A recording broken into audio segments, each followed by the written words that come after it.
What's going on, everybody? Welcome back to JJD TV. I'm your host Josh, and we are here because the Gold Cup is coming up.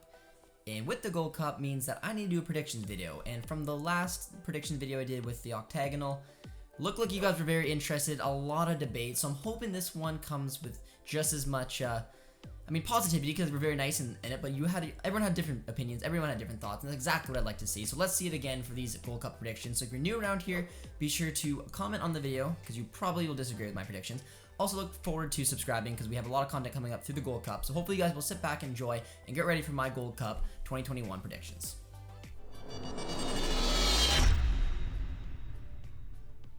Before we get into the group stage, there are still 3 playoffs to go, 3 games remaining. They're actually to be played, depending on when you're watching this video, it should be today.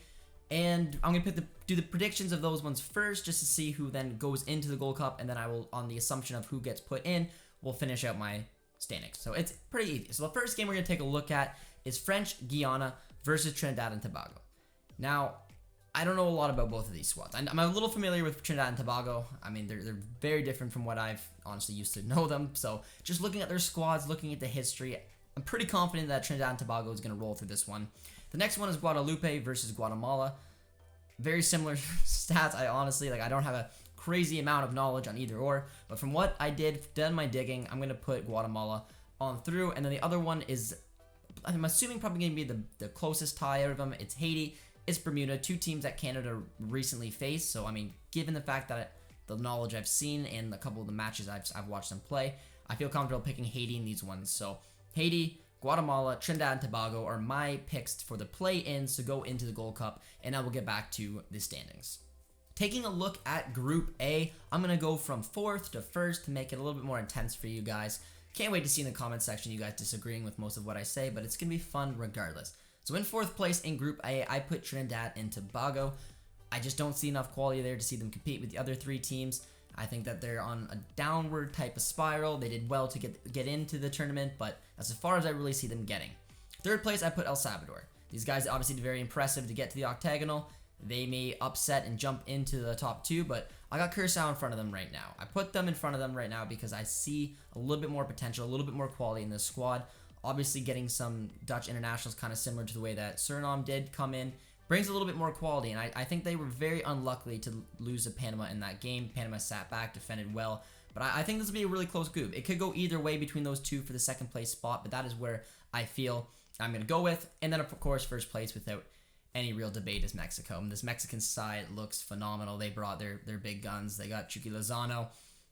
They got Mori, who's now changed his nationality over to, looks like, to probably lead the line. Corona as well. So, I mean, they look like a very well-oiled machine. Hector Herrera's there. And honestly, the biggest scares of the tournament, in my opinion, very solid Mexican squad, will top Group A. For Group B, we're going to look in 4th place. And I got Martinique. Again, not enough quality in the squad to really show any differently. I don't think this can be an easy 3 games for them. And I see them sitting in 4th place with just ahead of them, I put Haiti.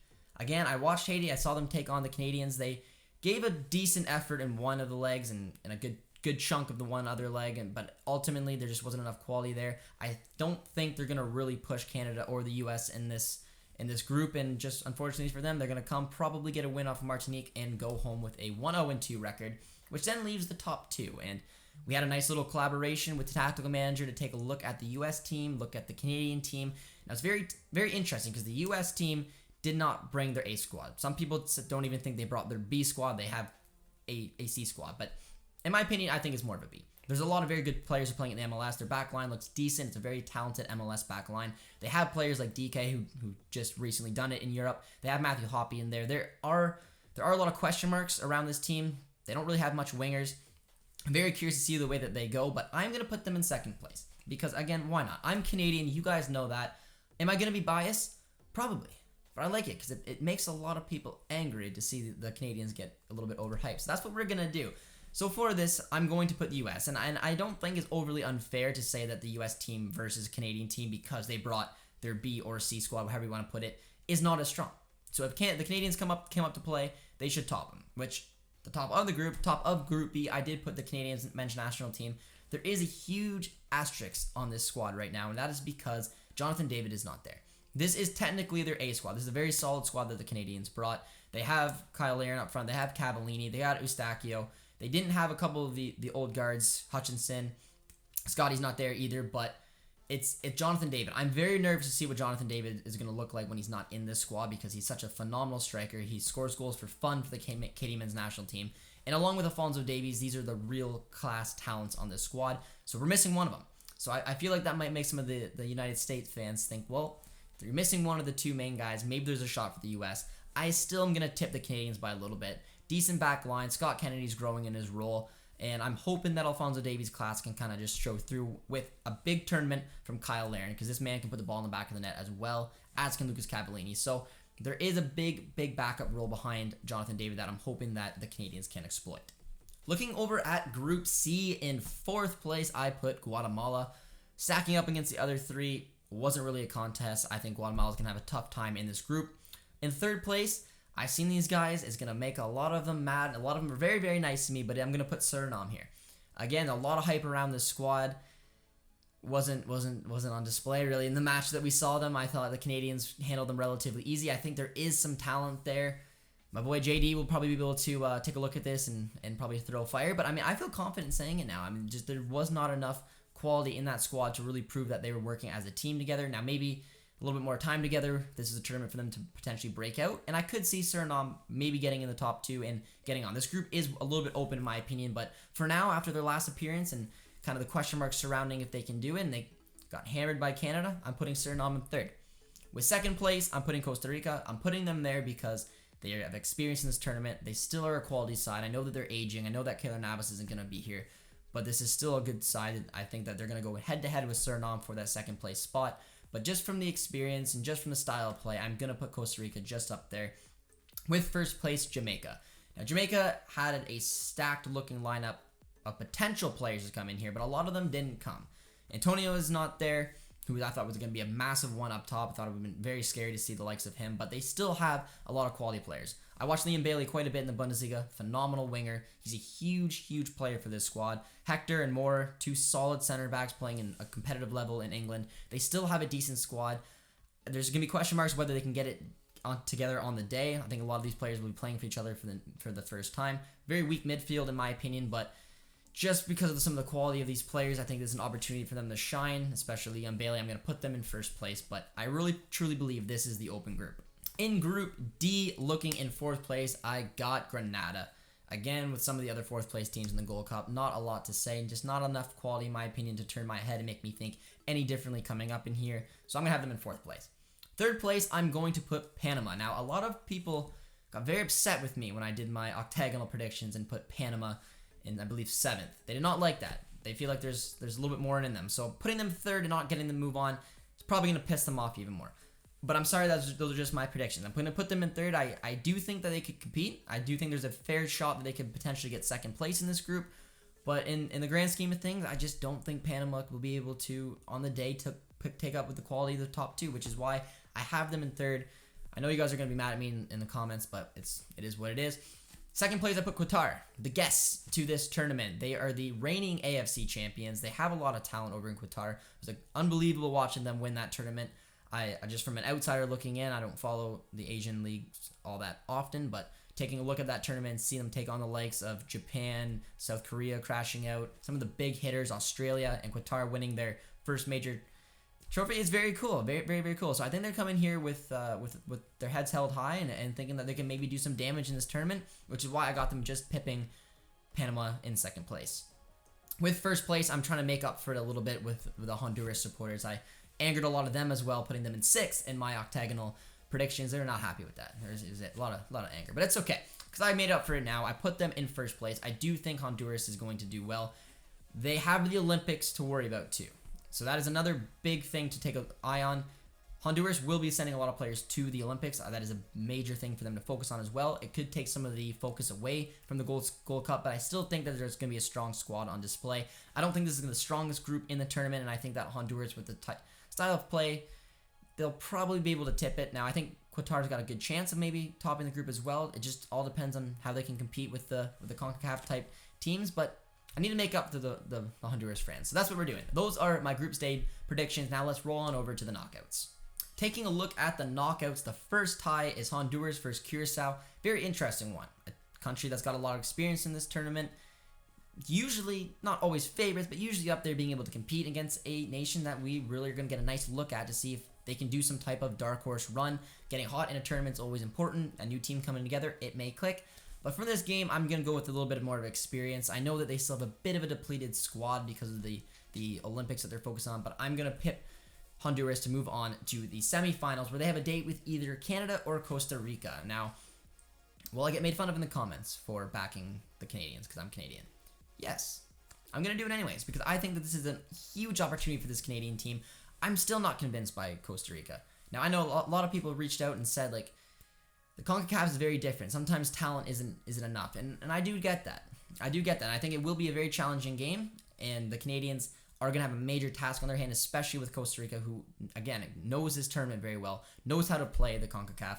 I just feel like this aging team just missing some of that firepower that they used to have. Campbell, Brian Ruiz, these players were at one point massive players in the CONCACAF, and I just don't see this team having that anymore, which is why I'm backing my Canadians. Say what you want, take a shot, but I mean, we got an emerging team. There's the defense clearly has some question marks. I'm not going to if and or but around it, but I'm hoping the team can get it right and rely on some of the power of Alphonso Davies, the goal scoring ability of Kyle Larin. We have a decent midfield as well. If we can get it right on the day, we get hot as well. I'm backing the Canadians every single day, which then makes an interesting one between Mexico and Qatar. I think this will be quick. I lied. I don't think it's going to be close. I think this Mexican squad is way too good. I think Qatar is a solid team, and again, reigning AFC champions, but this Mexico side brought a phenomenal team, and I just think from head to toe, this is a huge opportunity. It's their tournament to lose. I think the pressure is going to be on Mexico. They have to win this. If not, their manager will probably be replaced. I just don't see any way around it. So I'm back in Mexico. No ifs, ands, or buts. Which then goes into the final quarterfinal draw between Jamaica and the U.S. Sorry, Tactical. I'm back in Jamaica on this one. I'm not overly convinced by the U.S. Now, this game I think is going to be a lot closer than it looks. I'm not convinced by either one of these nations. I think Jamaica's got a major hole in their midfield. I think their defense is relatively strong, decent fullbacks, good up front. U.S. it's an MLS squad. I mean, it's still a decent squad. They can still probably compete on the day. I think it'll be a close affair, but I don't see a real identity going forward. Tactical manager and I talked about it. We are assuming Bellharter is going to play a 4-3-3. Matthew Hoppe could potentially be a winger. I don't know. A lot of question marks, but for just the off prediction without having to see these teams in action lately, I am going to go with Jamaica, which signs up for the semifinal match. And the first semifinal match is Canada versus Honduras. Like again, when I was looking at the octagonal comments, the Costa Rica and especially the Honduras fans did not like where I put them. So Honduras versus Canada. I'm going Canada. So this Honduras squad, as I've mentioned, is a little depleted. They will still be able to put up a fight, and they could honestly still go deep in this tournament. Semifinals is a good appearance for them, but when it comes to the quality, I don't know. I have a feeling that Alphonso Davies and Larin and our boys of the Canadian men's national team are going to have a special tournament. They're taking this thing seriously, and I think that they're going to have the quality to overcome a kind of depleted Honduras squad, and I can't wait to see what the Honduras supporters say in the comments. Second one is Jamaica versus Mexico, and again, I don't think it's going to be that close. I think this Mexican squad from top to bottom is phenomenal. I think they're going to probably, like, for example, 2-3-0 kind of game against the Jamaica squad. Jamaica's got a lot of holes in it, similar to the Canadian men's national team in certain spots. The midfield battle with someone like Hector Herrera dominating it. I don't know. I don't see a way around it. This Mexico squad is good, and I see them going to the final, which then lines up a Canada versus Mexico final, where I think the Canadian men's national team will not win. Unfortunately, no. I would love to say it, and maybe dark horses, you never know. I think Canada does have a decent shot, but that was before. There was a lot of talk and rumors that the Mexico squad was going to bring a B squad, and that got me fired right up, because I knew the U.S. was bringing a B/C squad. There's a lot of rumors about what Jamaica would bring. They didn't get a lot of those dual nationals. This could have been Canada's tournament, and then Mexico released their squad, and it very quickly made me change my mind. Again, same kind of thing to Jamaica with Canada. There are holes in this squad. Crazy talent like Alphonso Davies with Jamaica, Leon Bailey. Good players. Kyle Larin can put the ball in the back of the net, but we have question marks about some of the back lines. Scott Kennedy is emerging, yes, but can he do it against Chucky Lozano, for example? Can he do it against Corona? Can he do it against Mori? We're going to find out. It's going to be a huge test for them. Henry again, good center back, but when you're looking from head to toe in the Mexican squad, it is strong. I don't see the Canadian men's national team or any other team in the Gold Cup competing with this Mexico squad, so I have them continuing being the defending champions here in the Gold Cup. So those are my predictions. I'm very curious to see what you guys are going to say, because the octagonal predictions were a lot of fun. I put my thoughts in, and I got to see a lot of different perspectives from a lot of different fans from a lot of different national teams. I'm hoping for the same here. I'm sure you guys aren't going to agree with me. Honduras, I'm looking at you. Let's see it in the comments. But these are my predictions. A little biased, maybe, but I think it's going to be a fun tournament nonetheless, and I'm very, very much looking forward to getting this thing going and hopefully seeing Canada win. But I don't know. I think that Mexican squad's just something else, and if they don't win it, it's going to be a lot of question marks around their manager and their team, because they are definitely the favorites going into it. So I hope you guys enjoyed this video. If you did, be sure to leave a like, leave a comment, and hopefully subscribe, and we will see you guys next time.